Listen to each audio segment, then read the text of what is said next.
Diary of Anne Frank. The word Holocaust comes from ancient Greek, means of free bones offering burnt offering. Before the Second World War, the word was sometimes used to describe the death of a large number of people. Since 1945, it has become almost synonymous with the genocide perpetrated by Nazi Germany. About 6 million Jews were killed by Hitler. The Nazis wanted to exterminate Jews. And if you read the history of Europe, you will not see this as a unique or new idea. Jews have been persecuted throughout Europe, throughout history. Remember we talked of the other while we did A Long Walk to Freedom and The 100 Dresses? The same principle applies. Jews were considered the enemy. They were considered as those responsible for German defeat in World War I. And a solution to preserve the fabled nobility of the race, Hitler set out to kill millions, those he thought were unworthy of living.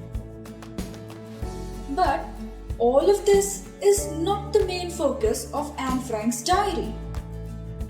Her diary is a unique artifact of history. It is a rare glimpse into the everyday life of people through war and large events of public life that continually shape our personal lives. Ask yourself this: is a teen not a teen even during war? Do extenuating circumstances mean that one will not feel the growing pains of adolescence? Does it mean that because the world is in peril, we will stop feeling love or remorse or guilt and resentment? Does it mean that life completely stops in the face of whatever is happening in the world out there? The Diary of Anne Frank is an excellent example of why and how universal our experiences are. The diary is proof of the fact that growing up is a rite of passage. That no matter what happens, we will continue to feel and express. To give you some background information, Anne Frank was born to German parents. To escape the growing anti-Semitic sentiment in Nazi Germany, her father relocated to Amsterdam. Anne was a bright girl who loved to talk a lot. The chapter contains 2 separate entries from the year 1942. The diary opens on the eve of her birthday.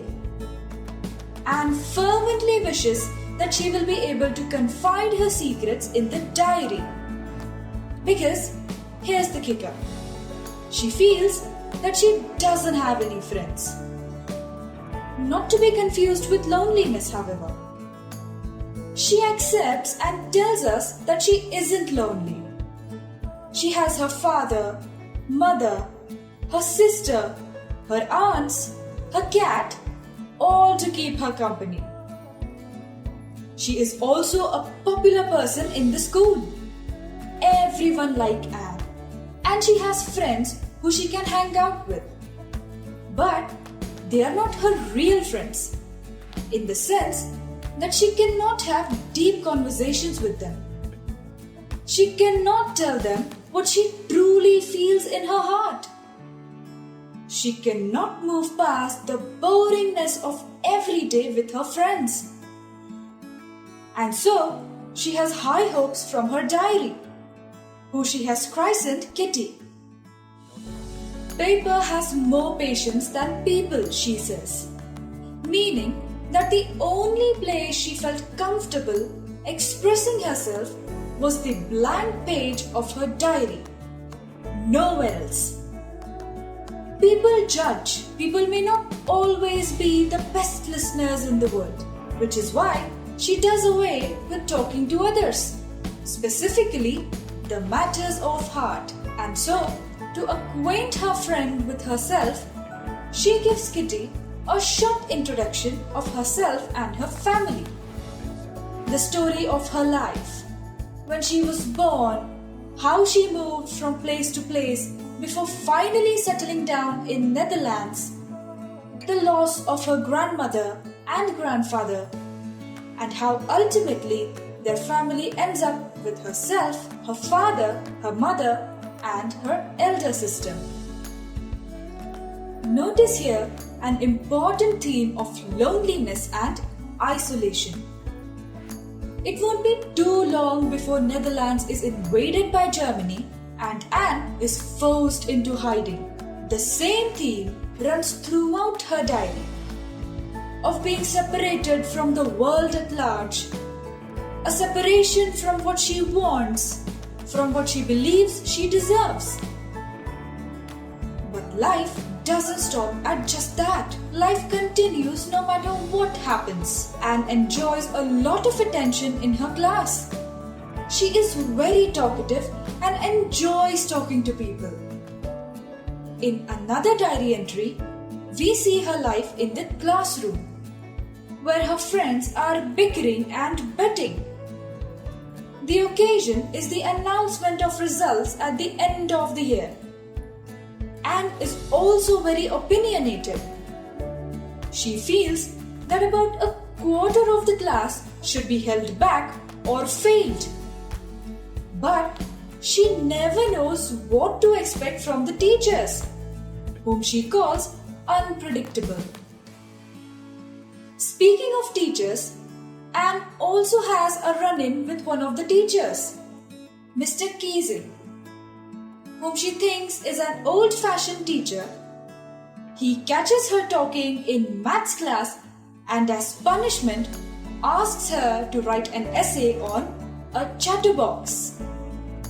She goes home, finishes her homework and starts working on her essay. After a long thought, she tries to convincingly put across the importance of talking.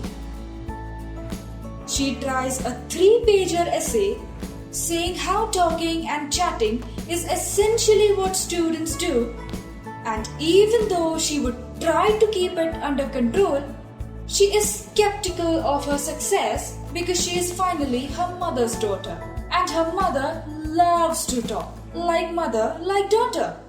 Mr. Keesing sportingly takes her arguments but punishes her once again when he catches her talking in the next class. This time, he asks her to write an essay titled An Incorrigible Chatter, meaning a chatterbox of a person who refuses or is incapable of change. And duly submits the same, but when she is caught the third time, Mr. Keesing has had enough. In front of the whole class, he asks her to write an essay entitled Quack, Quack, Quack, said Mistress Chatterbox. The whole class laughs at the title and at her. Unwilling to take the humiliation lying down, she seeks the help of a friend and writes the essay in the form of a poem. It's about a mother duck and a father swan who bites his 3 baby ducklings to death because they chatter too much. Proud and happy with her wit and humor, she submits it the next class, and to the amusement of herself and her entire class, finds Mr. Keesing laughing at her submission. And since then, finds him always joking around without ever singling Anne out for her talking. The entries presented in the chapter are from Anne's early years. In less than a year's time, the situation worsens around her so much that the entire family has to go into hiding. From there begins Anne's ordeal. If you want a reference point to relate to her trauma, think to the pandemic and the year 2020. Sharing your space with everyone. And that's what she had to do. And of course, there were tensions and flare-ups, but with no place to escape to. Her diary is a reminder to all of us of the horrors of the Second World War and Nazism. How decaying and deadly such events are to the innocents all over the world. How ordinary milestones of our lives, like childhood, adolescence, education, adulthood, etc., are all equally worrying no matter what the external situation might be. What do you think about Anne's diary? Do you write one yourself?